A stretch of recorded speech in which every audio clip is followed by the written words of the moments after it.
Hello viewers, আশা করি সবাই ভালো আছেন। তো সেই প্রত্যাশায় আজকে আবারও আপনাদের সামনে নতুন আরও একটি ছোট্ট ভিডিও নিয়ে আসলাম। তো আজকের ভিডিওটি হচ্ছে মূলত তেলাপিয়া মাছের পোনা। তো বর্তমান বাংলাদেশে বেশ কয়েকটি প্রজাতির তেলাপিয়া মাছ পাওয়া যায়, তার মধ্যে অন্যতম হচ্ছে টাইগার তেলাপিয়া মাছের পোনা। তো এই তেলাপিয়া মাছের প্রধান বৈশিষ্ট্য হচ্ছে অন্যান্য যে কোনো তেলাপিয়া মাছের চাইতে খুব দ্রুত বড় হয়।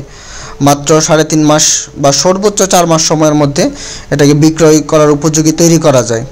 তবে এই মাছ চাষ মূলত একক চাষ করলে সবচাইতে ভালো ফলাফল পাওয়া যায়। মিশ্রভাবে চাষ করতে পারেন কার্প জাতীয় মাছের সাথে বা ক্যাটফিশ জাতীয় মাছের সাথে, তবে একক চাষে সবচেয়ে ভালো ফলাফল পাওয়া যায়।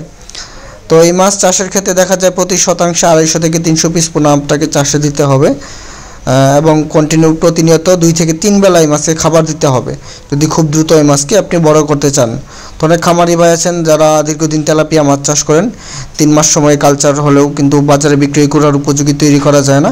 তো তারা চাইলে কিন্তু আমাদের সাথে যোগাযোগ করতে পারেন স্ক্রিনে দেওয়া নাম্বারে। আমরা সারা বাংলাদেশের যে কোনো জায়গাতে এই তেলাপিয়া মাছের পোনাগুলো হোম ডেলিভারির মাধ্যমে পিস হিসেবে বিক্রয় করে থাকি। তো ভিডিওটি আজকে ভালো লাগলে অবশ্যই ভিডিওটি শেয়ার দিবেন এবং অন্য আরেকটি মাছ চাষি ভাইকেও দেখার সুযোগ করে দিতে আমাদের চ্যানেলটিকে সাবস্ক্রাইব করে থাকবেন নিত্য নতুন আপডেট ভিডিও পাওয়ার জন্য।